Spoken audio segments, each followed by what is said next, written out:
Salam alaikum, bienvenue dans la deuxième vidéo pour l'explication de la programmation événementielle avec Visual Studio 2019 et en utilisant le langage C#. Alors, comme d'habitude, nous allons créer un nouveau projet.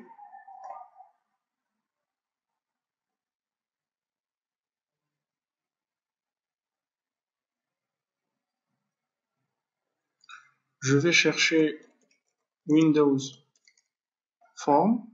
Alors, application Windows Form .NET Framework avec du C#.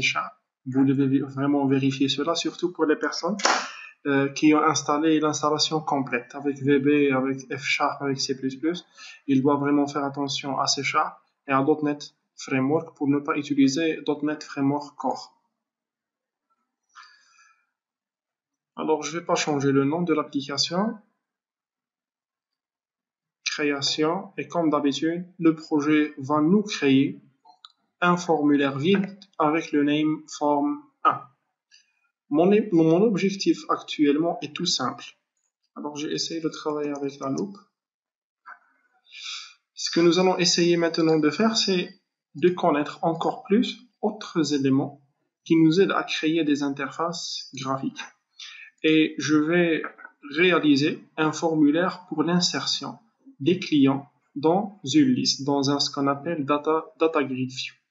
Alors, premièrement, je vais ajouter les labels nécessaires. Alors, nous pouvons le mettre dans la partie de recherche, label. Le premier label, c'est pour le nom. Le deuxième, c'est pour le prénom. Le troisième, c'est pour, par exemple, le niveau, d'accord, le niveau scolaire ou bien le niveau universitaire. Et le quatrième, c'est pour le genre, homme ou bien femme. Pour le nom, le prénom, je vais choisir un text box pour l'affichage. Text box 1 et text box 2. Pour nos autres éléments, par exemple pour la liste ou bien pour le niveau, je vais choisir une liste déroulante, c'est ce qu'on appelle le combo box. Et pour la partie genre, je vais choisir des radios boutons pour choisir entre homme et femme. Voilà, c'est pour homme. Je m'excuse. CTRL-C, CTRL-V. Voilà.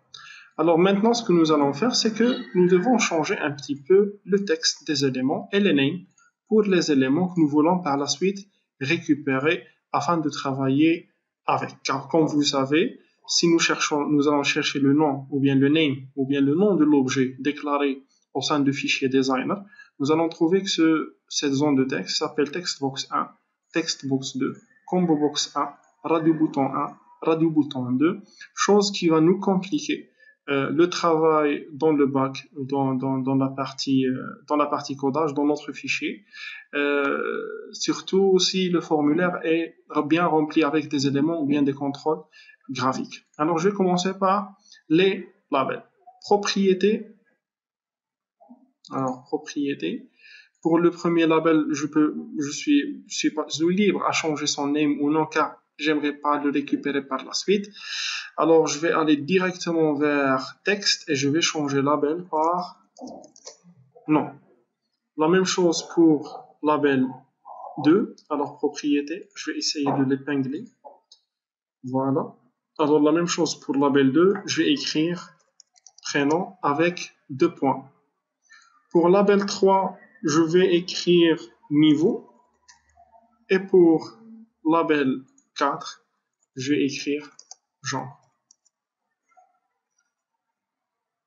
Pour cette zone de texte, je vais changer le name par txt, nom, l'autre par txt, prénom, et l'autre par cb pour combo box, niveau. Et pour les deux radio bouton 1, je dois changer le name aussi. Par exemple, nous allons le donner ce radio bouton pour les femmes, alors RB femme, et je dois changer le texte.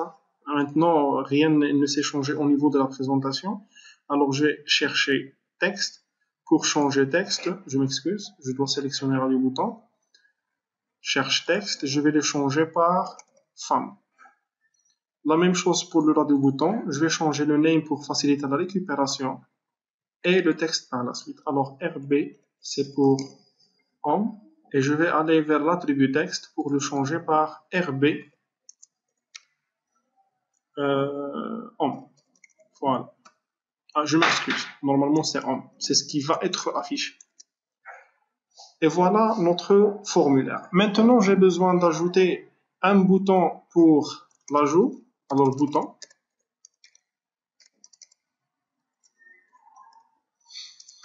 Voilà.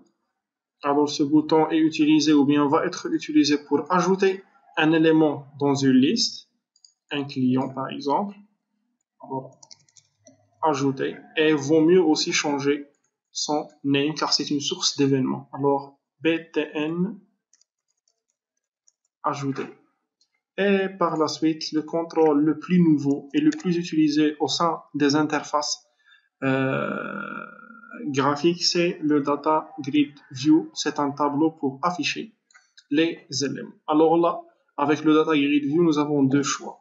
Soit qu'il va prendre sa forme en utilisant une source de données, ça veut dire une base de données par exemple, ou bien un dataset, et c'est quelque chose d'avancé que nous allons faire par la suite. Soit nous devons créer sa forme pour pouvoir insérer des lignes dans notre Data Grid View. Pour cette raison, je peux cliquer ici soit sur modifier les colonnes, soit sur ajouter une colonne et je vais choisir. Alors là, le nom, je peux le laisser comme il est, sinon je peux aussi le changer. Juste prenez en considération que le name est une variable. Il prend les mêmes conditions d'une variable. Il ne doit pas accepter un espace ou bien un caractère spécial. Et dans le method de notre Data Grid View, je vais écrire nom, ajouter, prénom, ajouter, et le genre, plutôt le niveau, ajouter, et à la fin, le genre. Ajouter et fermer. Voilà, c'est notre Data Grid View. Je vais essayer de l'agrandir. Alors, si vous voyez par exemple, si le Data Grid View est plus petit que le nombre de colonnes, c'est une barre de défilement qui va être affichée. S'il est un petit peu plus grand, d'accord, c'est un espace gris qui est affiché là. Pour cette raison, nous avons un attribut qui est sympathique côté Data Grid View, qui s'appelle Auto Size Column Mode, et je peux choisir Fill. Alors, remarquez, c'est un espace qui est vide ici, avec Fill, ça veut dire remplir, il va être rempli, et là, je peux travailler comme ça, à l'aise, sans barre de défilement. Ça veut dire que le nombre de colonnes va s'étendre en se basant sur la largeur de notre Data Grid View. Ok? Alors, je m'excuse. Alors, ce que nous allons faire maintenant, ou bien notre logique, c'est que lorsque le client clique sur le bouton ajouter, d'accord, automatiquement je dois prendre son nom, son prénom, je dois récupérer le niveau inséré et je dois récupérer son genre, soit qu'il soit un homme ou bien une femme, et je vais afficher nom, prénom, niveau et genre. Alors pour cette raison, je dois accéder au clic du bouton ajouter, mais avant de faire cela, essayez de tester votre interface graphique. Nous allons détecter déjà que la liste déroulante de niveau est vide, car le système ne peut pas le remplir tout seul. Alors voilà, il est vide. Je vais choisir femme, je choisis homme, femme, et automatiquement décoche homme, femme. Alors pour cette partie, il n'y a pas de problème, juste on préfère en fait au moment de lancement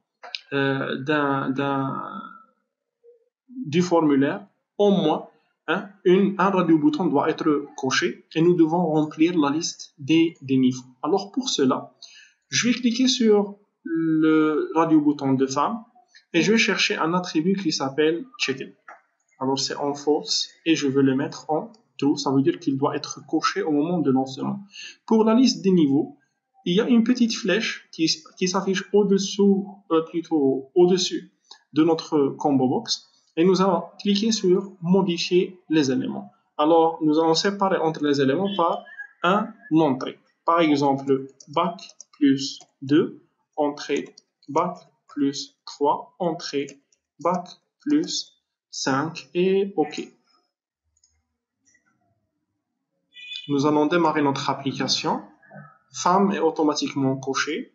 homme, et là, c'est bac plus 2, bac plus 3 et bac plus 5. Voilà.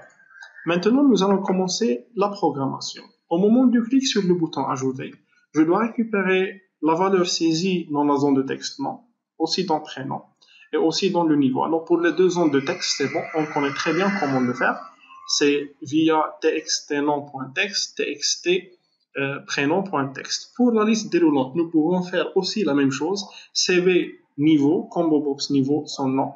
Point text, c'est aussi valable. Nous pouvons écrire selected value, aussi point to string, c'est aussi valable. Pour les cases à cocher et pour connaître si l'utilisateur a coché femme ou homme, je vais faire un if tout simplement. If plutôt, je m'excuse, c'est pas combo box, mais c'est plutôt checkbox plutôt, mais c'est plutôt là de bouton.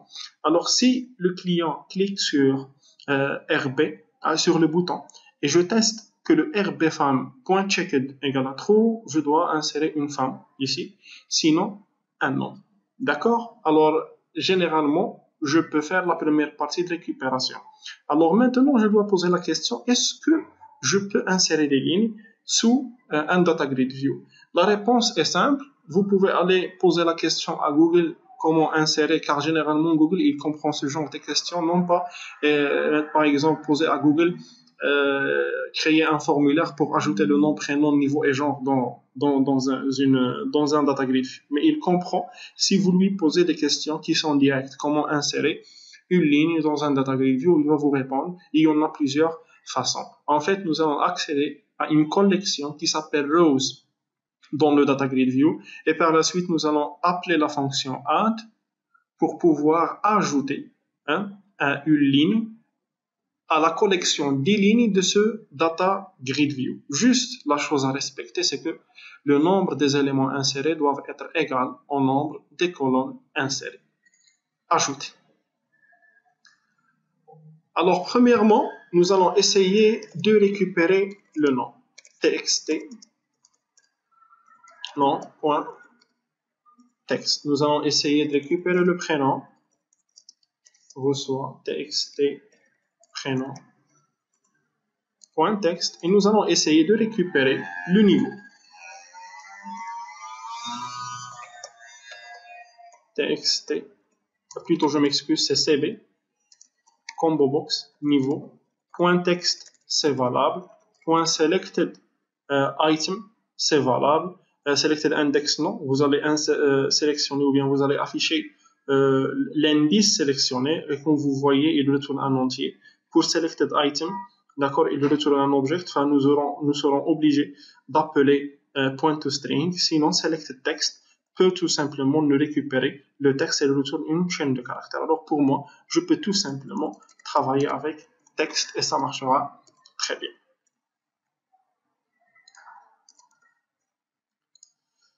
Maintenant, passons à la deuxième phase. C'est la récupération du genre de cette personne ou bien de ce client.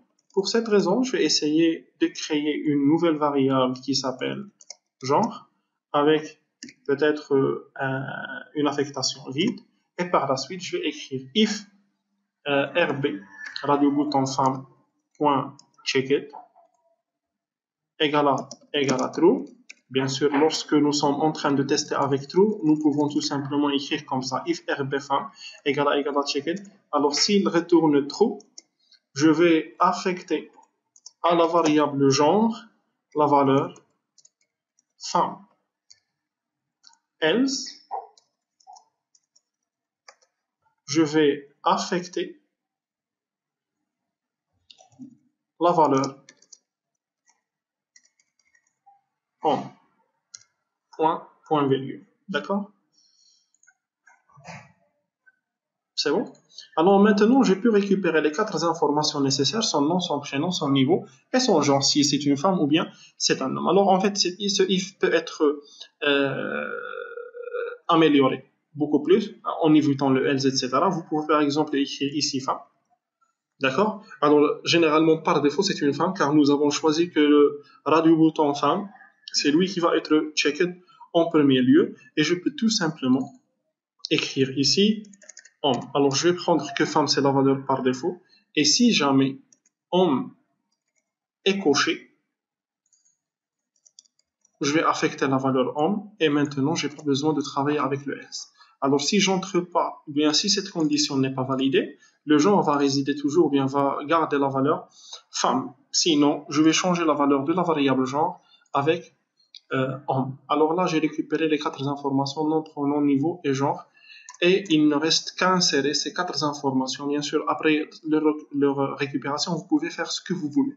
Vous pouvez les afficher dans un message box, vous pouvez les ajouter à une liste, vous pouvez les afficher au sein d'un label. Alors, comme je vous ai déjà dit, c'est le plus important, c'est la possibilité de pouvoir séparer les problématiques en plusieurs petites problématiques. Alors là, on avait un problème d'insertion d'un client dans un data grid view, j'ai essayé de les séparer. Est-ce que je peux récupérer une zone de texte? Ça, c'est une séparation. Hein? Si je réponds par non, je ne dois pas bouger d'ici. Si je réponds par oui, je passe à la deuxième. Est-ce que je peux récupérer un prénom? Est-ce que je peux récupérer le niveau? Si c'est bon, je passe. Sinon, je dois chercher comment récupérer la valeur sélectionnée dans un combo box. String, genre, c'est la même chose, femme ou bien homme. Alors, c'est généralement ça. Si je récupère toutes les informations, je dois poser la question comment insérer une ligne dans un data grid view. Alors, nous allons faire le suivant. Notre data grid view, en fait, j'ai oublié de changer son name. Voilà. Alors, je vais aller au name et DGV, par exemple, client. Voilà. Retour à l'événement ajouté. Et je vais écrire dgv.client. D'accord? DGV client plutôt point. Rows, ça veut dire les lignes. Alors, c'est une collection de lignes. Et comme nous avons déjà vu, les collections, leurs objectifs, c'est le fait de créer des tableaux à taille dynamique. Je peux ajouter des lignes, je peux supprimer des lignes sans avoir requis ou sans avoir besoin de connaître ce qui se passe en arrière-plan, tout ce qui est pointeur, tout ce qui est affectation, tout ce qui est changement d'index, etc. Alors, généralement, ce sont des collections qui vont nous aider. Alors, si j'aimerais bien ajouter une ligne, il suffit tout simplement d'appeler la fonction add. Si j'aimerais bien supprimer une ligne, il suffit tout simplement d'appeler la fonction remove ou bien remove add. Si j'aimerais bien, par exemple, vider le data grid view de A à Z, il suffit tout simplement d'appeler la fonction clear, etc. Ça veut dire, je ne suis pas vraiment obligé d'entrer dans le détail de ce qui se passe en arrière-plan. Sauf, bien sûr, pour curiosité, si vous êtes intéressé de le faire. Alors, datagridview client.rows.add. Lorsque je vais ouvrir les parenthèses, le système va me demander ajouter une nouvelle ligne à la collection vide. C'est une ligne vide. Sinon, je peux ajouter ou bien créer un data grid view row. C'est un objet qui est plus petit que data grid view pour l'insérer. Sinon, une troisième affectation, je peux ajouter le nombre spécifié de nouveaux lignes à la collection si j'aimerais bien par exemple ajouter 5 éléments. Sinon, je peux passer une liste de paramètres de type object. Généralement, ils doivent être de type chaîne de caractères. Alors, ajouter une nouvelle ligne à la collection et remplir les cellules avec les objets spécifiés. Alors, la liste des paramètres est un tableau à taille indéfinie, nombre variable d'objets, qui remplissent les cellules du nouveau data grid view. Si le data grid view contient 4 colonnes, je dois passer 4 paramètres. D'accord? Alors, ce que nous allons faire, c'est que, premièrement, c'est le nom. Deuxièmement, c'est le prénom comme deuxième valeur. La troisième valeur, c'est le niveau. Et bien sûr, ce sont des variables que j'ai déjà récupérées. Son nom, c'est venant d'une zone de texte, prénom venant d'une zone de texte, etc. Et à la fin, je vais insérer le genre. Si c'est un homme ou bien une femme. Voilà, et nous allons essayer de tester notre formulaire. Alors, Mani, Mohamed Adil par exemple. Pour le niveau, je vais choisir Bac plus 3 par exemple, et je vais choisir homme. Je clique sur ajouter, Mani, Mohamed Adil, Bac plus 3 et homme. Maintenant, je vais essayer d'ajouter un autre bouton pour vider le data grid view. Si j'aimerais bien par exemple vider mon data grid view. Alors, ajouter, voilà, CTRL-C, CTRL-V pour copier et coller le bouton. Et par la suite, je vais choisir vider. Et je vais changer son nom à btn vider. Double-clic sur le bouton vider et pour vider le data grid view, je dois tout simplement appeler la fonction datagridview.rows.clear. Sinon, j'aimerais bien, par exemple, poser la question au client, êtes-vous sûr de vouloir supprimer ou bien de vouloir vider votre data grid view? Sinon, si nous ne voulons pas vraiment afficher cela, nous pouvons tout simplement écrire dgv client.rows.clear. D'accord? Nous allons le tester pour être sûr. Alors voilà, ajouter. Je vais cliquer sur le bouton vider et le data grid view est vidé, tout simplement. Mais là, maintenant, j'aimerais bien afficher un message à mon utilisateur. Est-ce qu'il est vraiment sûr de vouloir supprimer les lignes ou bien de vouloir vider vraiment son data grid view? Pour cette raison, je vais travailler avec un if. Et dans le if, je vais utiliser message box.show pour afficher les dialogues. Alors, premièrement, je dois spécifier le texte. Par exemple, êtes-vous sûr de vouloir supprimer, par exemple, virgule, c'est la caption, par exemple, confirmation, c'est le titre de notre c'est le titre de notre boîte de dialogue. Et par la suite, je vais choisir message box bouton et je vais afficher yes ou non. Ça veut dire oui ou non. Et je vais afficher message box icon et je vais choisir par exemple question. Ok, alors c'est une zone de texte qui va m'afficher un icône question avec un titre confirmation, avec un contenu textuel, avec deux boutons, oui ou non. Alors, je vais essayer d'éliminer la loupe pour voir toute l'écriture. Alors voilà. Alors remarquez avec moi qu'une erreur est toujours affichée. Nous sommes dans if, parenthèse de if, d'accord? Parenthèse de if, c'est la dernière. Et cette parenthèse est utilisée pour la fermeture de la fonction. Alors, avec la fermeture de la fonction, je peux appeler une fonction qui s'appelle, alors comparison equals, je m'excuse, je peux directement le comparer avec dialogResult.yes.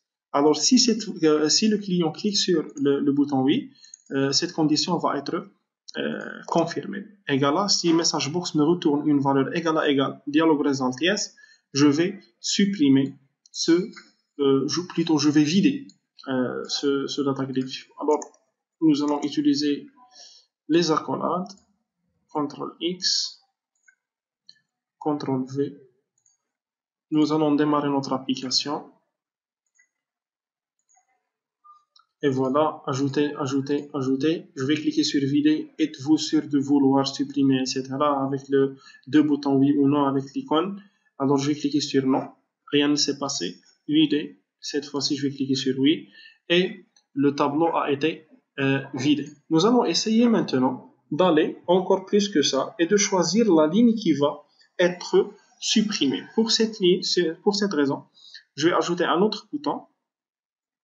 Alors, changement de propriété comme toujours, btn, supprimer, avec le texte supprimer. D'accord? Supprimer. Et je vais utiliser le même message box. Êtes-vous sûr de vouloir supprimer? Alors maintenant, pour supprimer un data row ou bien un row, je peux choisir deux choses. Je peux choisir deux choses. Soit de le supprimer en utilisant la fonction remove qui va prendre un objet. Ça veut dire que je dois sélectionner toute la ligne et passer la ligne à la fonction remove. Sinon, je peux travailler avec remove at qui se base sur la position ou bien l'indice de la ligne sélectionnée. Bien sûr, l'indice, je ne peux pas le connaître. Je vais demander au système de me retourner l'indice de la ligne sélectionnée. Pour cette raison, je vais écrire dgv client.rows.remove. Alors, comme vous voyez, remove est une fonction qui accepte un objet de type DataGridView. C'est la seule redéfinition. D'accord? C'est la seule définition. Il n'y a pas de surcharge pour cette fonction. Et avec at, c'est la même chose, mais cette fois-ci, je vais passer un index, dont index est la position de la ligne à supprimer. Alors, si par exemple, je vais saisir le numéro 0, c'est la première ligne qui va être supprimée. 1, c'est la deuxième ligne qui va être supprimée. Mais pour moi, j'aimerais bien supprimer la ligne qui est sélectionnée. Pour cette raison, j'ai essayé plusieurs tentative. Alors, DGV, je dois demander à mon système de me retourner la ligne sélectionnée. Selected rows. Alors, c'est selected rows, c'est un tableau, car dans un data grid view, je peux sélectionner plusieurs lignes, sélectionner la première ligne, la deuxième, la troisième, en cliquant sur le bouton contrôle. Dans le sélection bien, nous pouvons faire un contrôle A pour sélectionner le tout, etc. Alors, je peux sélectionner plusieurs lignes. Alors, si j'aimerais bien traiter cela, le cas de sélectionnement de plusieurs lignes, c'est bien. Sinon, même avec cela, je peux bien sûr, si je suis sûr que mon client va choisir une et une seule ligne, je peux créer ou bien récupérer avec un indice selected rows 0, ça veut dire la première ligne dans la liste sélectionnée. Sinon, je peux travailler avec ce qu'on appelle current row, si j'aimerais bien que l'utilisateur va sélectionner une et une seule ligne. Alors, je vais choisir current row.index. Voilà. D'accord? Alors, nous allons tester si ça va marcher ou non. Alors, cette fois-ci, je vais essayer de saisir des informations réelles. Pour le niveau, c'est pas plus par exemple, et en ajouter. Alors, je vais sélectionner cette ligne. OK? Je vais sélectionner cette ligne et je vais cliquer sur supprimer. Êtes-vous sûr de vouloir supprimer? Oui. Et la ligne a été supprimée. Je vais ajouter. Je sélectionne ici, supprimer. Êtes-vous sûr de vouloir supprimer? Oui. Je vais ajouter. Cette fois-ci, je vais essayer de cliquer sur êtes-vous sûr de vouloir supprimer? Je vais cliquer sur non. Voilà, la ligne n'a pas été supprimée. Je vais par exemple essayer de sélectionner le contenu de la cellule non. Je clique sur supprimer. Êtes-vous sûr de vouloir supprimer? Oui, etc. Alors, tant que ce signe est affiché là, la ligne est sélectionnée. Alors, je peux sélectionner toute la ligne, je peux sélectionner une case tout simplement. Par exemple, je vais supprimer celle-là. Alors, supprimer, êtes-vous sûr de vouloir supprimer? Voilà, la même chose pour cette ligne, supprimer, et etc. Voilà. Alors, je pense que supprimer, ce n'est pas quelque chose de très compliqué. Nous allons passer vers le bouton modifier. Il faut savoir une chose. Dans la modification, notre algorithme doit être divisé en deux parties. La première partie, c'est la recherche. La deuxième, c'est la suppression. Ça veut dire quoi la recherche? Normalement, si j'insère des informations, par exemple,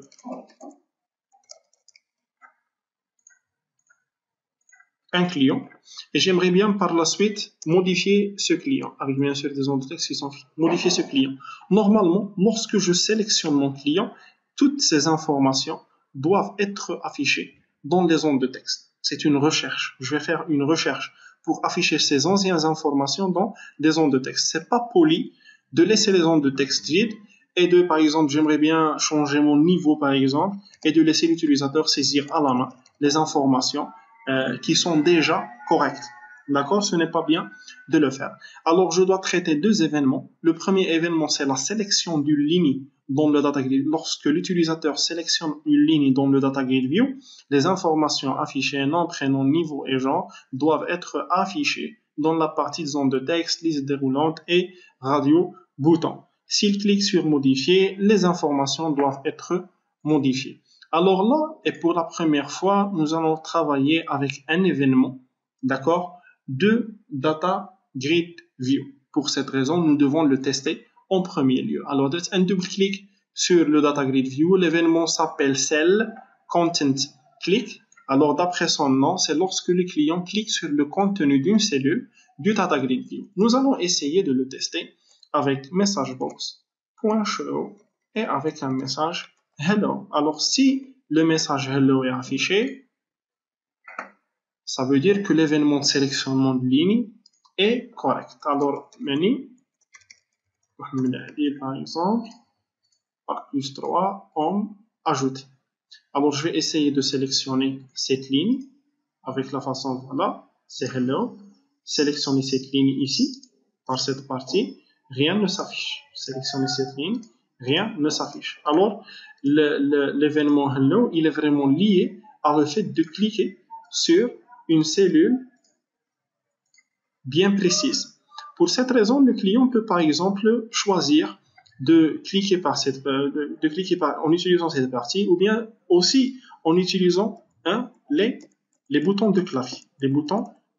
Alors, pour pouvoir traiter tous les cas, les boutons de clavier avec sélectionnement d'une seule cellule, etc., pour pouvoir travailler avec tous ces cas, nous devons changer notre événement. Et cette fois-ci, nous allons choisir un événement qui s'appelle Selection Changed et c'est l'événement le plus adéquat à ce travail. Alors pour cette raison, je vais faire un clic sur le Data Grid View, aller vers la partie des propriétés, aller à cette partie d'événements et essayer de chercher l'événement Selection Changed.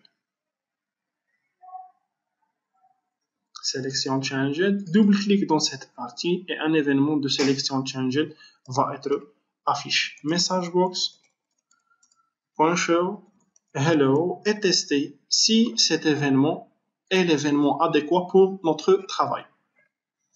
Alors ajouter, voilà, ok, ajouter et voilà. Je vais sélectionner une cellule, le message est affiché, une autre ligne, le message est affiché.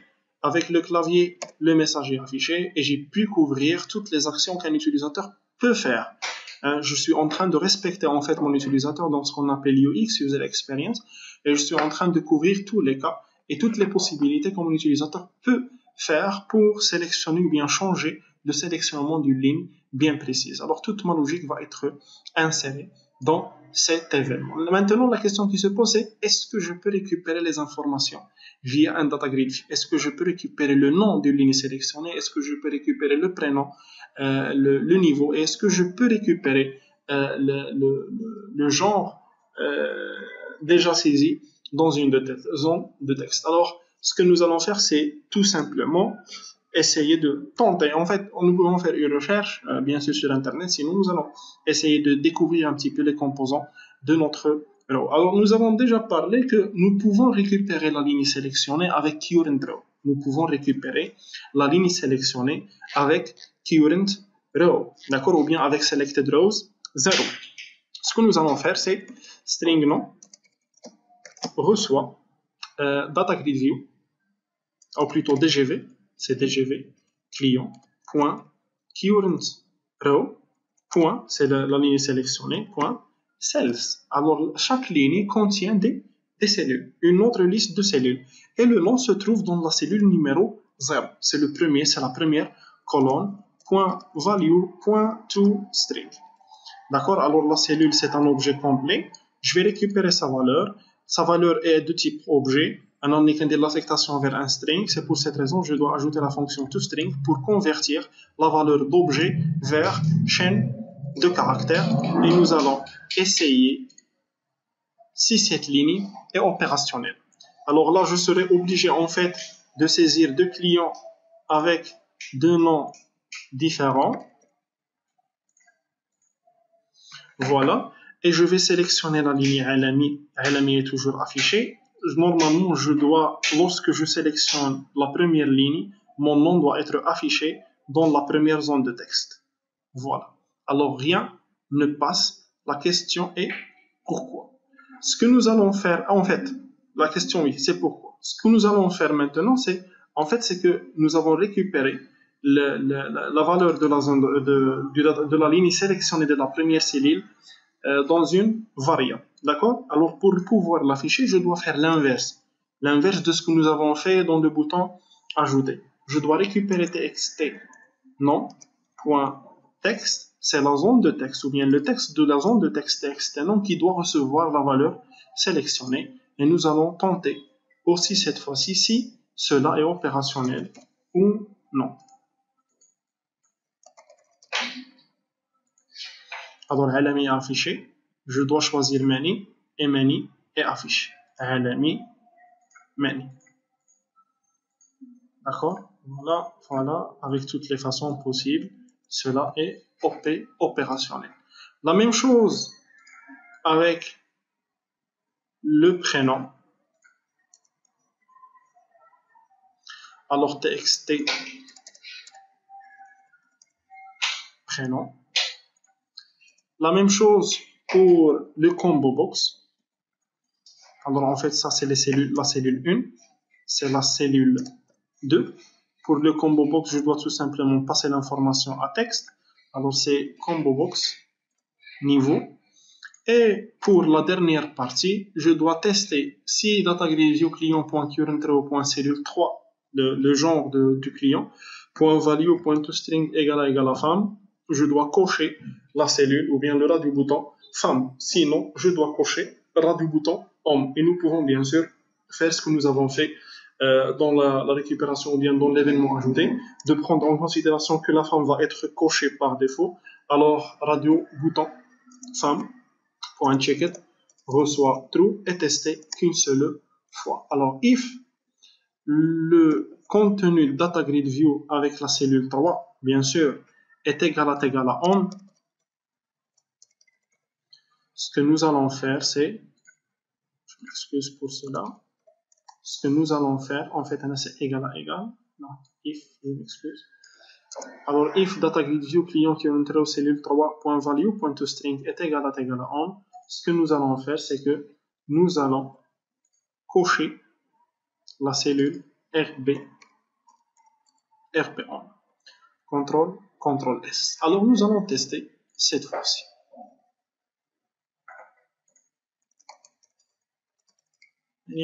Pour le niveau, par exemple, bac plus 3 avec on ajouté.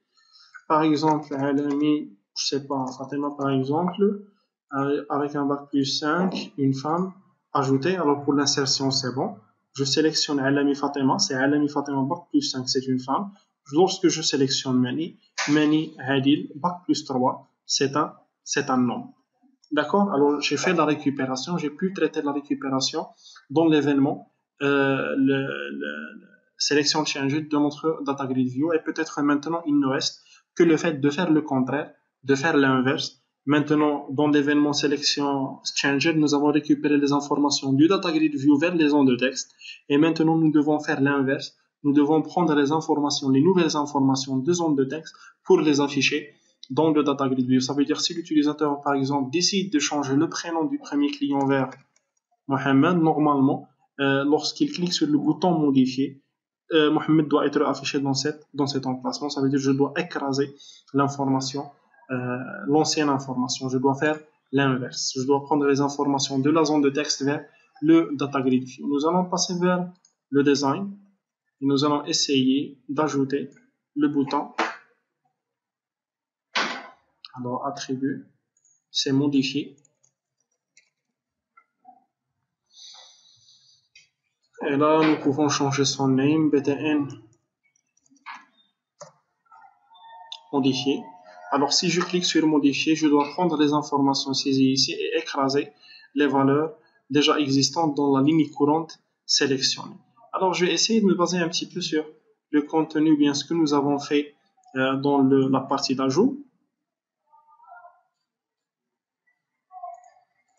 Bien sûr, c'est déconseillé de faire copier-coller ou bien la réutilisation de code. Normalement, il fallait créer une fonction et appeler la fonction, mais pour laisser le comportement simple et pour nous focaliser sur tout ce qui est événementiel, je vais ignorer cela à l'instant. Alors maintenant, au lieu d'insérer une nouvelle ligne, je dois tout simplement modifier la ligne déjà sélectionnée avec dgv